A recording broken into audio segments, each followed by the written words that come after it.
Selamat malam saudara, uji materi batas usia minimal calon presiden dan calon wakil presiden di Mahkamah Konstitusi menuai kritik dan memicu polemik di ruang publik. Pasalnya, aturan batas usia pejabat adalah kebijakan hukum terbuka yang merupakan kewenangan pembentuk undang-undang.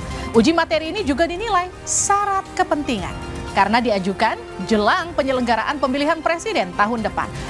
Ada kecurigaan uji materi dilakukan guna memuluskan jalan Gibran Rakabuming Raka untuk ikut kontestasi di Pilpres 2024 nanti. Karena kabarnya putra sulung Jokowi ini bakal didapuk mendampingi salah satu capres di Pilpres yang akan digelar pada 14 Februari. Benarkah demikian? Kita akan membahasnya bersama dengan sejumlah narasumber. Tepuk tangan yang meriah untuk narasumber saya pada malam hari ini. Yang pertama, Arya Bima, politisi PD Perjuangan. Selamat malam. Selanjutnya M. Iqbal, politisi PKS, selamat malam. Assalamualaikum warahmatullahi wabarakatuh. Waalaikumsalam. Selanjutnya Dede Prayudi, politisi PSI, selamat malam. Terima kasih sudah diundang. Dan juga Habibur Rahman, politisi Gerindra, selamat malam. Juga teman-teman mahasiswa dari Universitas Pancasila, Universitas Indonesia, Unika Atmajaya Jakarta, STMI, dan Politeknik Negeri Jakarta. Saudara, inilah Dua Arah. Saya Liviana Charlisa.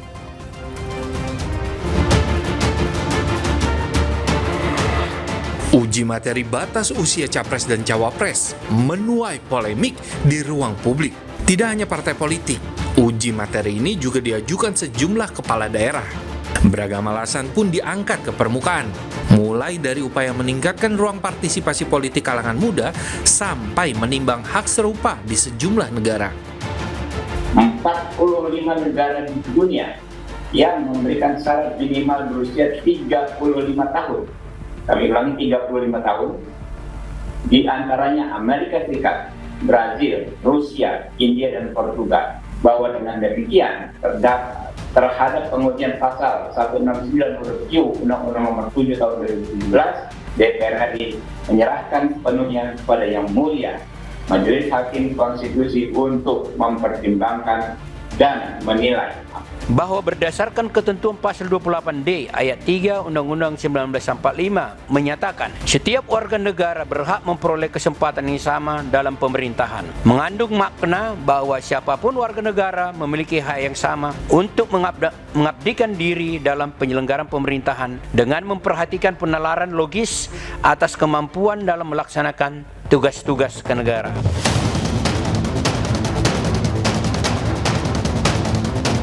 Walau begitu, tudingan uji materi batas usia capres dan cawapres untuk kepentingan Pilpres 2024 tidak bisa dihindarkan. Kritik terhadap uji materi disampaikan fraksi Partai Demokrat di DPR. Matangnya usia calon presiden atau calon wakil presiden yang kelak berlaga jadi pertimbangan. Uji materi ini kian jadi perhatian seiring munculnya nama Gibran Rakabuming Raka. Putra sulung Jokowi ini dikabarkan akan jadi bakal cawapres di Pilpres mendatang. Namun, sang wali kota Solo terbentur batas usia minimal yang diisyaratkan undang-undang, yaitu 40 tahun. Namun jika uji materi dikabulkan, berarti peluang Gibran ikut berlaga di Pilpres kian terbuka. Nah, namun tudingan uji materi terkait Pilpres ini dibantah PSI. Karena pengajuan uji materi dilakukan jauh sebelum riuhnya pencalonan capres dan cawapres. Lantas, adakah maksud lain di balik gugatan batas minimal usia capres dan cawapres? Dan siapa yang akan diuntungkan jika uji materi ini dikabulkan?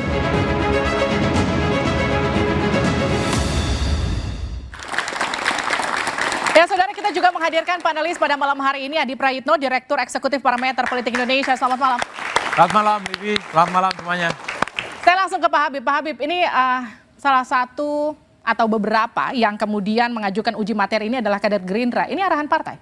Kenapa? Halo? Salah satu yang mengajukan uji materi ke MK ini adalah kader Gerindra. Ya, apakah betul. ini arahan partai, Pak Habib? Oh, bukan. Beliau seorang kader yang memiliki hak dalam demokrasi dan itu dijamin dengan konstitusi untuk mengajukan permohonan ke Mahkamah Konstitusi. Oke, jadi kalau dibilang gini, ini adalah akal-akalan pemerintah dan DPR melemparkan ini ke MK, jadi seolah-olah ini nanti keputusannya akan diambil oleh MK, padahal pemerintah dan DPR satu suara, betul nggak? Ya, ini tuduhan yang sangat brutal ya, yang sangat-sangat kasar ya Anda sampaikan. Kenapa? karena MK sejauh ini terbukti adalah institusi yang independen. Oke. Tidak bisa didikte oleh kekuatan politik manapun. Banyak sekali perkara-perkara ketika kita meragukan MK, ternyata MK keluar dengan sikap independensinya, gitu kan? Dan bagaimana juga caranya ya pemerintah dan DPR mendikte ya atau memaksa MK membuat putusan sesuai dengan keinginan pemerintah dan DPR. Oke. Saya perlu sampaikan terang-terang dan jelas-jelas kepada Anda ya bahwa kami datang kemarin itu atas perintah undang-undang. Oke. Ya, berdasarkan undang-undang MD3, ketika ada undang-undang diuji, maka DPR hadir memberikan keterangan. Oke. Kenapa saya yang hadir? Karena ada 9 orang dari DPR yang menjadi tim kuasa DPR. Kami bekerja secara kolektif dan membuat membuat keterangan secara bersama-sama yang kami setuju bersama, lalu berdasarkan surat kuasa juga bersama kami sampaikan ke Mahkamah Konstitusi. Oke, saya ke Pak Iqbal. Pak Iqbal, posisi PKS dalam melihat uji materi ke MK ini seperti apa? Kami juga dalam konteks ini melihat ini tentu saja tak ada asap kalau tak ada api. Oke, apinya dari mana, asapnya dari mana? Ya istilah bahasanya ujuk-ujuk menjelang pemilu, lalu ada orang yang seolah-olah dia nggak saling kenal gitu loh. Padahal ini terkoneksi dengan kebersamaan partainya, dengan kebersamaan cara-caranya ya, ditambah lagi Gibran dengan Pak Prabowo sering ketemu makan bareng ya kan. Kami menduga ini adalah upaya yang sangat sistematis bagaimana ingin memberikan ruang kepada Gibran ya untuk jadi semata-mata gugatan ini untuk memberikan ruang kepada Gibran untuk bisa maju pada pemilu 2024. Benar nggak Pak Habib? Ya silahkan Anda menuduh tanpa bukti ya, berasumsi tanpa dasar. Ya silakan saja, itu hak saudara Iqbal ya. Tapi saya menyatakan apa yang kami praktekkan, apa yang kami lakukan sesuai dengan undang-undang. Perlu diketahui bahwa yang menyampaikan permohonan itu berbagai macam orang ya. Ya tapi kenapa Mas Habib seolah-olah jadi juru bicara para pemohon itu? Berbagai macam orang dengan berbagai macam latar belakang, dan kami hanya menjalankan fungsi kami sebagai tim kuasa DPR. Ketika ada perkara, kami ya hadir ke Lebih saya sedikit menambahkan juga. Ya pertanyaannya kenapa Mas Habib begitu defense sekali, seolah-olah ini Mas Habib juru bicara para penggugat itu. Mas Habib adalah representasi DPR. Ya jawab saja sebagai pandangan DPR.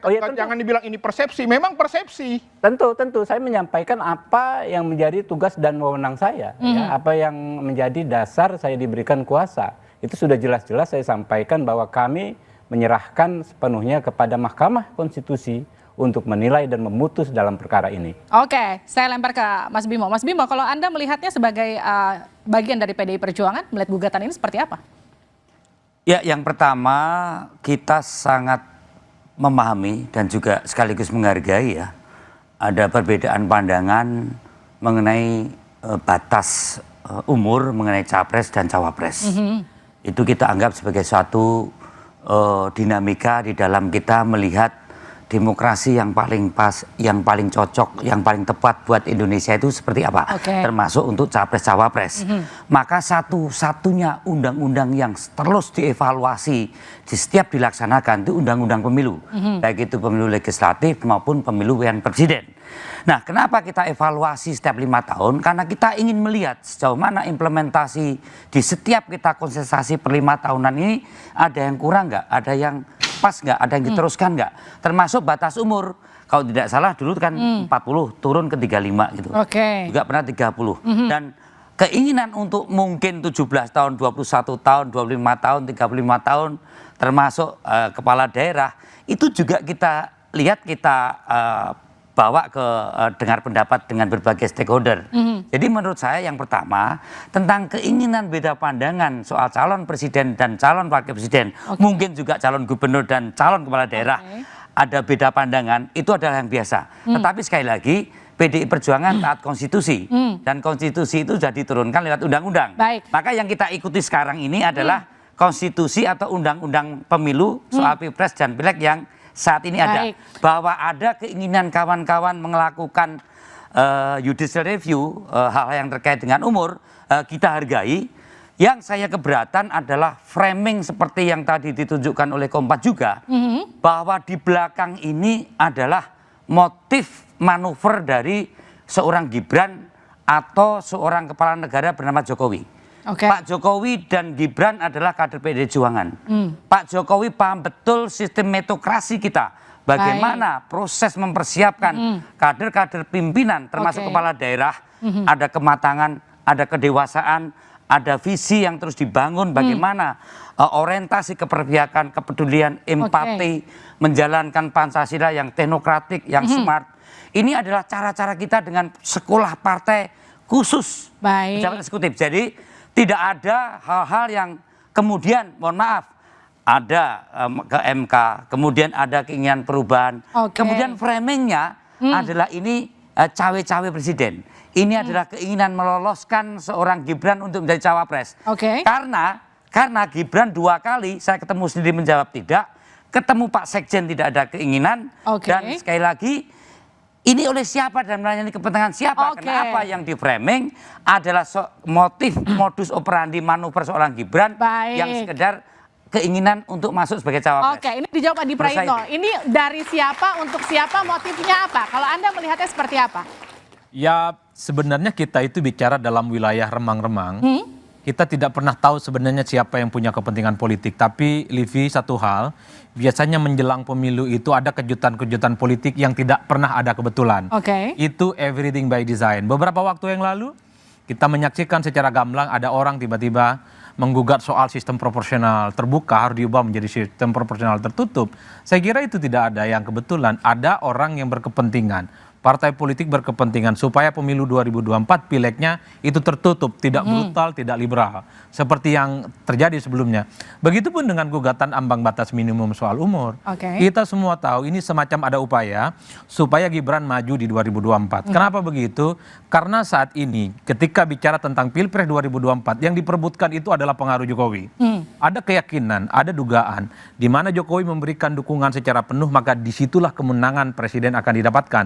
Satu-satunya cara untuk mendapatkan penuh dari Jokowi adalah bagaimana merayu anaknya untuk bisa maju di 2024. Andai Mahkamah Konstitusi memutuskan ini, tak lagi 40 umur, 35 boleh maju, tinggal diuji apakah godaan untuk Gibran bisa maju atau tidak, ini akan kita lihat secara seksama. Apakah kemudian ini juga yang mendorong PSI ikutan uji materi ke MK?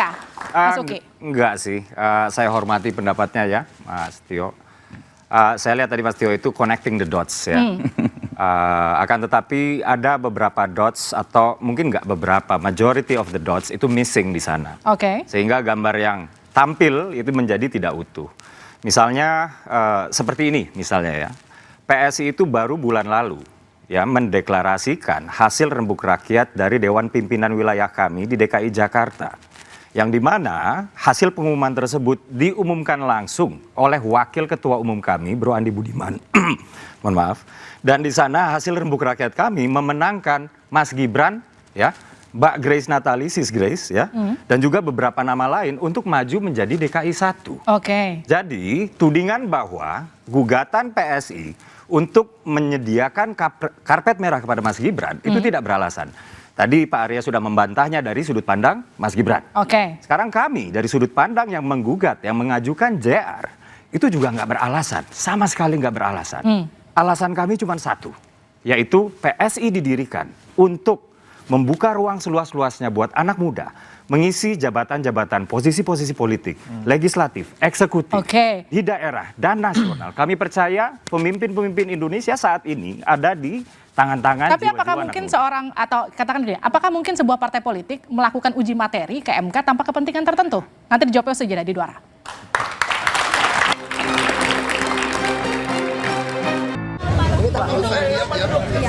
Kita lihat, jangan kita terlalu melihat usia lah, kita lihat tekad, idealisme, kemampuan seseorang. Kalau saya lihat ya, banyak negara itu pemimpinnya muda-muda ya sekarang, ya. Saya tanyakan lagi ke Kauki dari PSI. Jadi kedatangan Pak Prabowo ke PSI itu apa kemudian ada hubungannya dengan uji materi yang dilakukan PSI ke MK? Ya, nggak ada. Jadi peristiwa ini adalah dua peristiwa yang berbeda sama sekali. Saya harus bilang ya bahwa kedatangan Pak Prabowo ke PSI itu saya sendiri baru mengetahui H-3 dan dengar-dengar dari yang memberitahu saya itu baru direncanakan betul-betul last minute ya. Sementara pengajuan dokumen untuk judicial review ini sudah kami lakukan dari tanggal 9 Maret 2023. Pembahasannya di internal kami itu sudah semenjak Desember 2022. Jadi pada saat itu kami benar-benar nggak bisa memprediksi dinamika politik tahun 2023 yang serba cepat ini, Mbak Livi. Jadi menyambung-nyambungkan itu ketika kami sedang mengajukan judicial review itu menjadi sesuatu yang tidak terpikirkan sama sekali oleh Tidak terpikirkan sama sekali. Tapi kalau bicara soal partai politik kemudian mengajukan judicial review, apakah tanpa kepentingan tertentu itu mungkin? Nah, ini yang saya agak bingung ya. Rasanya kok semuanya itu harus bisa dijawab kepentingan jangka pendeknya gitu. Padahal pada saat kami mengajukan ini nggak yang pertama kali ya. Pernah juga kami ajukan judicial review batas minimum usia kepala daerah. Gitu. Kemudian dengan semangat yang sama memberikan kesempatan seluas-luasnya buat anak-anak muda ya. Yang kemudian kami lihat kenapa ini 40, pembahasannya seperti apa di DPR dan lain-lain ya. Kami menemukan alasan yang absurd, Mbak Livi. Yaitu anak muda usia 35 sampai 39 dianggapnya masih labil. Dan ini betul-betul tanpa alasan yuridis yang kuat, tanpa pijakan saintifik yang solid, dan ini menyakiti hati kami. Kami iri sekali misalnya dengan Selandia Baru yang memiliki Jacinda Ardern ya, yang sudah menjadi Perdana Menteri, one of the best yang menangani COVID waktu itu di Selandia Baru. Dia menjadi Perdana Menteri usia 38 tahun. Kami iri juga misalnya dengan Perdana Menteri Irlandia ya, Om Leo saya sebutnya ya. Dia menjadi Perdana Menteri itu di usia juga 38. Lalu ada Emmanuel Macron menjadi Presiden Prancis di usia 39. Dan di Indonesia kita punya sejarah membanggakan di dalam diri seorang Sultan Syahrir. Walaupun bukan seorang presiden, tapi beliau menjadi kepala pemerintahan di usia 36 tahun. Yang kami inginkan adalah tolong kalau memang alasan Undang-Undang Pemilu tahun 2014 ini absurd ya, terkait dengan menaikkan batas minimum usia capres cawapres ke 40, ini dikembalikan saja ke Undang-Undang Pemilu sebelumnya yaitu tahun 2008 jadi artinya gini, dan 2003. artinya uji materi ini untuk memuluskan anak-anak muda untuk kedepannya memimpin Indonesia. Kurang lebih kayak gitu. Mungkinkah begitu, Mas Iqbal? Ya, jadi ini aneh juga alasannya. Apa yang aneh? Jadi seolah-olah 9 orang yang menggugat ini mereka kongko-kongko, bro, ayo kita gugat yuk. Lalu siapa yang merumuskan sistematika gugatannya? Siapa yang membiayai beracaranya? Siapa yang menyusun strateginya? Pasti ada. Dan ini saya kira, saya menduga ini sama, mirip-mirip Depok juga. Ya, karena teman-teman PSI nggak punya tokoh, ya dicarilah. Wah, ini kayaknya kadernya Mas Bima nih, anaknya Pak Jokowi nih. Dan ini berbahaya, karena ini akan meneruskan politik dinasti yang selama ini kita lawan. Dan itu tentu saja menjadi citra buruk bagi Indonesia ketika anak kepala negara digadang-gadang, diusung untuk menjadi pendamping seorang calon presiden. Padahal dia belum layak usianya. Gitu. Tapi yang punya partai di sebelah diem-diem aja tuh, Mas Iqbal? Enggak juga. Bener nggak? Begini, aja, Mas kita melihat ya persyaratan maju sebagai capres atau cawapres dalam kaitan kalkulasi publik tentu berbasis dari kapasitas, berbasis dari proses historis sejarah aktivitas politik baik di dalam wilayah politik pejabat publik, itu eksekutif maupun di legislatif atau mungkin di partai politik, atau juga kapasitas-kapasitas di birokrasi ataupun di pejabat-pejabat lainnya yang berkaitan dengan wilayah antara kapasitas dengan wilayah publik yang ada. Jadi kita melihat pada saat hal yang utama prasyarat waktu kita rumuskan adalah kapasitas dan juga sejarah historisnya. Kenapa jatuh ke 40? Kan itu harus ditarik kemarin. Tarik ke gubernurnya umur berapa, tarik ke kepala daerahnya berapa. Akhirnya kita hitung prasyarat minimal di kepala daerah tingkat kabupaten kota berapa, ke gubernur berapa. Waktu pembahasan. Bahwa kemudian sekarang ada pandangan-pandangan, itu ada sekali lagi saya anggap sebagai suatu hal yang wajar. Kami partai ikut mengikuti konstitusi yang ada. Maka di dalam sekolah-sekolah partai PDI Perjuangan, Ibu Mega terus-menerus menginstruksikan bagaimana kesadaran tentang ideologi, kesadaran berpolitik, kesadaran berorganisasi, termasuk organisasi pemerintah daerah yang selalu diorientasikan untuk menerjemahkan ideologi yang Pancasila yang lebih smart, yang teknokratik, yang berorientasi karena ini adalah sistem demokrasi kehendak publik, maka segala keputusannya harus berorientasi pada kepentingan Mas Bimo, publik. izin saya potong gini, kalau dibilang uji materi ini untuk memuluskan Gibran melaju menjadi cawapres, salah satu capres di Pilpres mendatang, PDIP akan diam aja? Oh, kita tidak diam saja, bahwa kita melihat itu sebagai satu pandangan keinginan dari beberapa teman yang mengajukan uji materi, monggo. Yang kami itu kritisi bahwa Mas Gibran sebagai kader PDI Perjuangan yang ikut sistem meritokrasi untuk proses pengkaderannya, itu kemudian sekarang ini di dalam pembicaraan di wacana publik yang berakibat pada persepsi publik, framing seperti yang disampaikan oleh kawan-kawan PKS, wah ini penguatan terhadap hal yang menyangkut politik dinasti tadi. Nah, kita tidak ingin sementara PDI Perjuangan melahirkan berbagai tokoh-tokoh muda yang sekarang ini muncul, itu adalah proses yang benar-benar dipersiapkan dengan kapasitas, dengan kompetensi personalnya, kompetensi profesionalnya, kompetensi sosialnya, kemampuan pedagogiknya, yang itu semua payungnya adalah ideologi. Nah, kemudian kalau ada keinginan kawan-kawan yang saat ini memframing kader PDI Perjuangan, terutama apalagi dikatakan dia tidak hanya Mas Gibran sebagai wali kota, framingnya adalah putra seorang presiden, ya, seolah-olah bahwa uji materi ini adalah mempersiapkan ambisi Pak Jokowi untuk sekedar mengegulkan putranya untuk menjadi cawapres. Ini adalah sesuatu yang perlu kita luruskan, karena tidak ada kehendak subjektif dari PDI Perjuangan, Bu Megawati, Pak Jokowi untuk melanggengkan apa yang namanya politik dinasti. Ini perlu saya sampaikan. Saya ke Mas Habib. Mas Habib, kalau dibilang gini, kita punya judul malam ini utak-atik aturan demi Gibran. Tapi kalau Gerindra melihatnya, apakah menjawab tudingan bahwa utak-atik aturan ini untuk menyiapkan Gibran mendampingi Pak Prabowo di Pilpres? Jadi pertama saya memang perlu sampaikan ke rekan-rekan, kita boleh saja berasumsi tapi mesti dibekali oleh pengetahuan. Seperti saudara Iqbal tadi katakan, soal penyatuan perkara itu memang praktek di Mahkamah Konstitusi. Dalam setiap perkara terhadap undang-undang yang sama, itu semua pemohon yang diajukan berbeda-beda disatukan dalam satu persidangan. Itu di semua perkara begitu, bukan hanya di perkara terkait usia ini ya, perkara undang-undang Ciptaker, undang-undang lain dan sebagainya. Bukannya orangnya kongko-kongko, bukan. Ini nggak saling kenal satu sama lain, duduknya pun sebagai pihak yang independen satu sama lain di dalam ruangan Mahkamah Konstitusi. Yang kedua, ya, inisiatif ini kan bukan dari Gerindra, ya, dari para pemohon. Ada Michael Gorbachev dan kawan-kawan, yang perseorangan. Ada PSI, ada Partai Garuda. Bagaimana kita bisa mengartikan ini dalam konteks utak-atik aturan untuk memuluskan Gibran, yang mana rekan-rekan kami, sahabat kami dari PDIP sendiri, partainya Pak Gibran, dengan tegas membantah, gitu kan ya.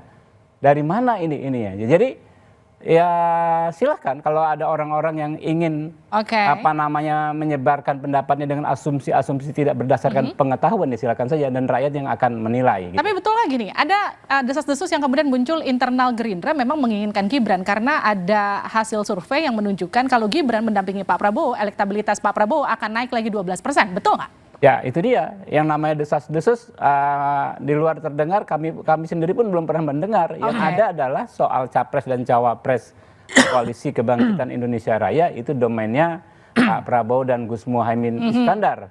Untuk diputuskan kapan, untuk diumumkan kapan. Kami dalam posisi hanya menunggu dari beliau berdua. Oke, saya ke Mas Adi. Mas Adi, ini kebetulan sajakah kemudian muncul menjelang Pilpres atau memang ini disengaja secara sistematis seperti kata Mas Iqbal tadi? Ya lebih jujur itu. Ya Saya kira dalam politik itu tak ada yang kebetulan, Livi. Yang kebetulan itu kalau lagi ngantuk di jalan aja itu kebetulan. Selebihnya itu by design dan ada kepentingan. Bahwa ada sesuatu hal yang substantif misalnya yang disampaikan oleh Bung Uki dari PSI ini, iya tidak ada bantahan apapun bahwa batas umur itu tidak ada hubungannya dengan kapasitas dan kompetensi tertentu. Tapi mohon dicek pembicaraan publik di netizen yang engage bicara tentang bahwa ambang batas umur pencapresan itu yang mention nama Gibran itu jauh lebih banyak ketimbang yang lain. Oke. Dari 35.000 pembicaraan, ada sekitar 30.000 yang ngomong bahwa ini bagian dari upaya supaya Mas Gibran digoda untuk bisa maju di 2024. Ini yang saya sebut dengan high politics. Oke. Bahwa apa yang terjadi di keinginan-keinginan elit supaya Gibran bisa maju, ini kan langsung menyebar. Saya seminggu ini hampir tiap hari 10 pertanyaan langsung nodong. Pak Adi, betulkah ini sesuai dengan info yang kita dapatkan? Uji materi ke mahkamah ini adalah sebagai upaya karpet merah untuk Gibran. Pertanyaannya memang dijebak untuk menjawab iya dan tidak. Oke. Itu satu. Yang kedua, di kalangan politisi sudah mulai muncul duet Prabowo dengan Gibran. Itu Nusron Wahid sudah bicara. Apakah kemudian ini juga akan mengubah peta koalisinya? Nanti dijawabnya sejenak di luar.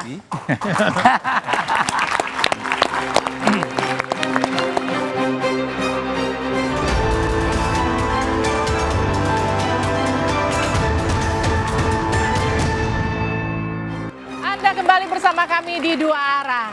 Betulkah utak-atik aturan demi Gibran? Saya ke Mas Adi lagi. Mas Adi, jadi ini apakah nanti akan mengubah peta koalisi ke depan? Ya tergantung Gibran itu mau maju apa enggak. Andai Mahkamah Konstitusi mengabulkan soal gugatan umur pencapresan ini. Tapi Gibran bilang katanya nggak pernah mau maju, kalau kata Mas Arya tadi. Memang tidak pernah mau maju, tapi tidak pernah menyatakan menolak juga. Oke. Kan itu yang sampai sekarang tidak pernah terbesit. Ketika ditanya soal kemungkinan maju di 2024, jawaban Mas Gibran satu, belum cukup umur. Yang kedua butuh pengalaman, butuh jam terbang dan seterusnya. Tapi satu pun tidak ada satu statement yang mengatakan akan menolak, tidak akan maju di 2024 andai Mahkamah Konstitusi memutuskan bahwa batas pencapresan tidak 40, tapi 35 itu oke. Nah, yang saya mentanyakan adalah bahwa ada substansi yang saya katakan iya. Tapi ketika PSI nyebut 35 boleh maju, ini kan cuma selisih 1 tahun dengan Mas Gibran. Kenapa sih nggak 17 tahun? Ini kan soal political right, di mana semua orang di negara ini punya hak memilih dan untuk mencalonkan diri sejak ia berumur 17 tahun. Kenapa harus 35? Kenapa harus 35? Kenapa harus 35? Misalnya 37 misalnya. Baik. Itu kan pertanyaan-pertanyaan yang selalu disebut terputus, selalu dikait-kaitkan soal bagaimana ini adalah jalan untuk memutuskan supaya Mas Gibran untuk bisa maju di 2024. Ini godaan yang cukup luar biasa. Ini godaan yang cukup besar bagi seorang Gibran. Tapi Gibran memang tidak menjawab iya, tidak juga menjawab tidak kalau versi Adi Prayitno. Tapi kalau jawaban sendiri dari Gibran di program Rosi seperti apa, kita lihat ini dia. Mas Gibran itu akan dipinang oleh salah satu calon presiden, saya sebut saja misalnya Pak Prabowo, untuk menjadi pasangan Pak Prabowo presiden, Gibran wakil presidennya. Mas Gibran akan menerima itu? Kita tunggu saja putusannya dari MK ya, itu. Dan sekali lagi saya harus banyak belajar, saya baru 2 tahun memimpin Solo, masih banyak kurangnya, masih banyak PR-nya. Mas Gibran kenapa nggak menjawab bahwa tidak? Meskipun Mahkamah Konstitusi meloloskan batas minimal, saya tidak akan maju menjadi atau saya akan menolak tawaran jadi calon wakil presiden. Sudah saya jawab tadi loh Mbak. Belum ada jawaban itu Mas. Ilmu belum cukup, semuanya belum cukup. Nggak selesai nanti. Ya, kenapa nggak memberikan ketegasan? Tidak, saya menolak tawaran jadi calon wakil presiden. Ini bukan masalah jawaban yang tegas atau tidak tegas. Sekali lagi masih 2 tahun, baru 2 tahun di Solo. Masih banyak PR di Solo, itu loh. Oke, bukan tidak, tapi kita tunggu saja Mas Iqbal. Ya saya kira jawabannya jelas bahwa dari perspektif psikologis, saya kemudian seorang psikolog ya. Gesturnya itu gestur mau, tapi malu, ragu gitu ya. Kalau dia mengatakan demi umur, karena umur belum cukup, artinya dia menunggu ketika undang-undang membolehkan itu. Itu persepsi sekarang sebagai seorang psikolog ya.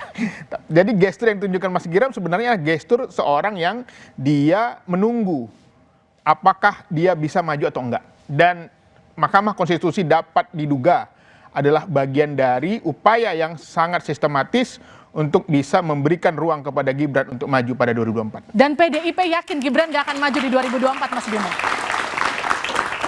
Coba misal yang ditanya itu saya. Ya. Kalau ditanya Mas Bima, Mas Bima akan jawab iya atau enggak ya kan?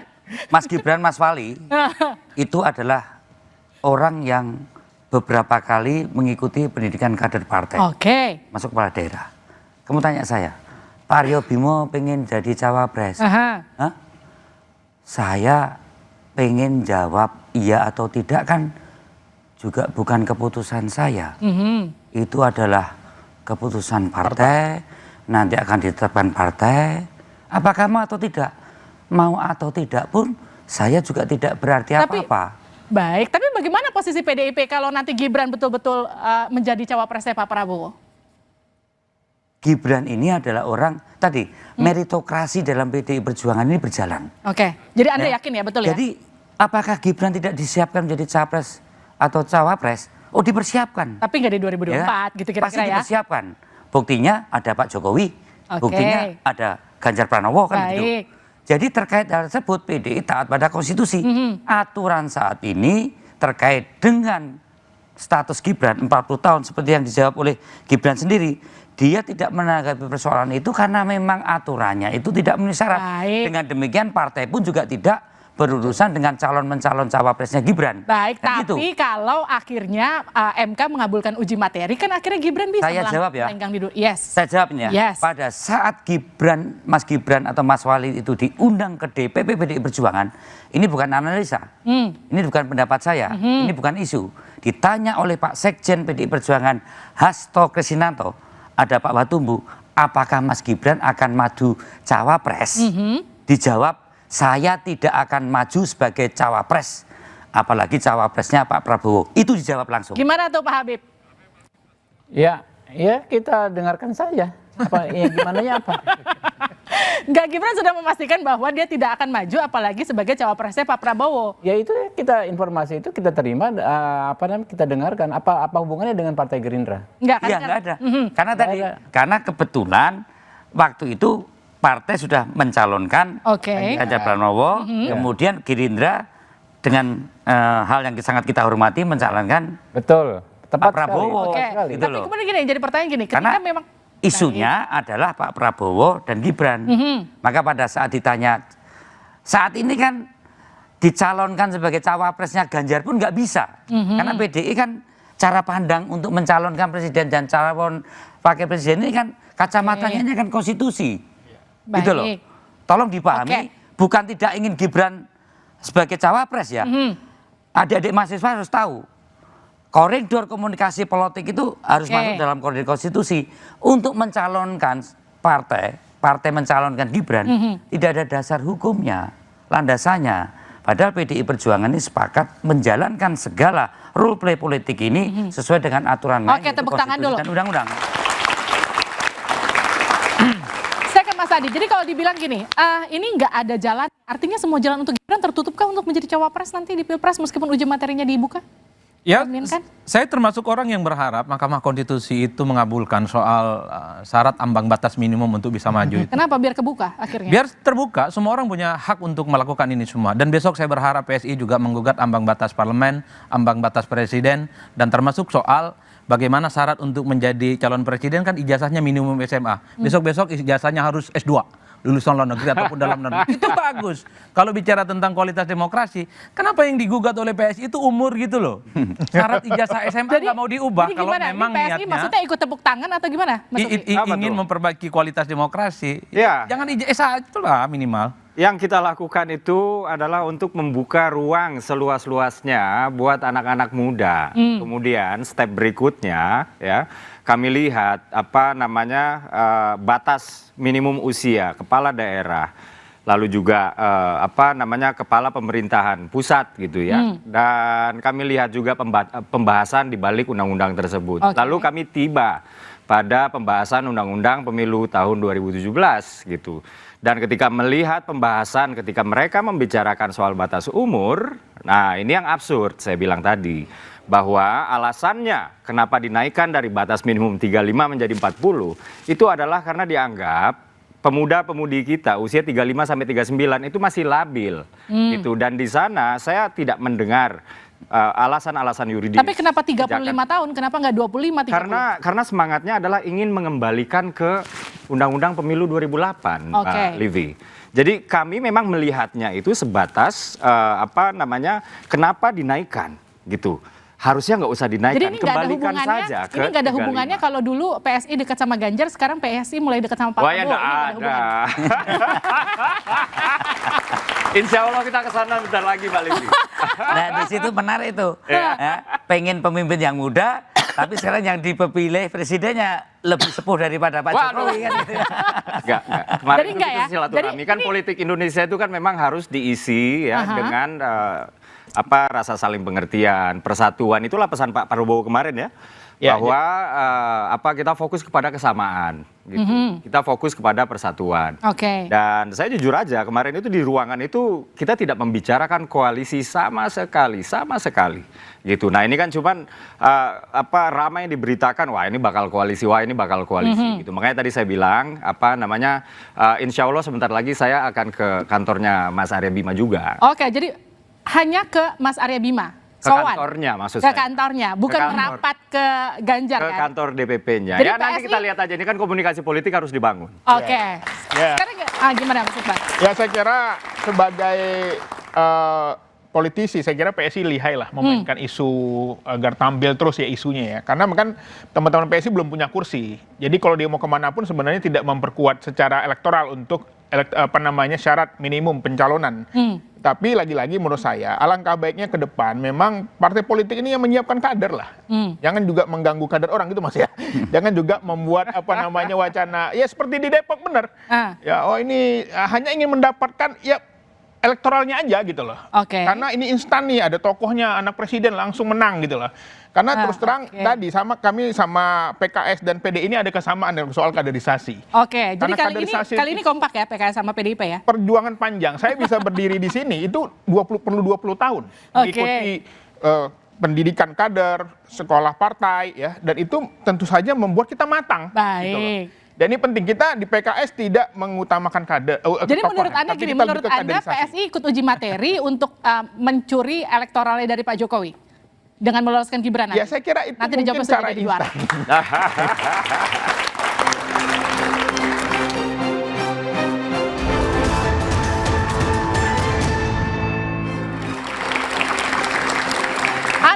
Bersama kami di Dua Arah, betulkah utak-atik aturan demi Gibran? Pertanyaan saya ke Mas Bimo. Mas Bimo, jadi kalau Gibran betul-betul jadi cawapresnya Pak Prabowo, apa langkah PDIP?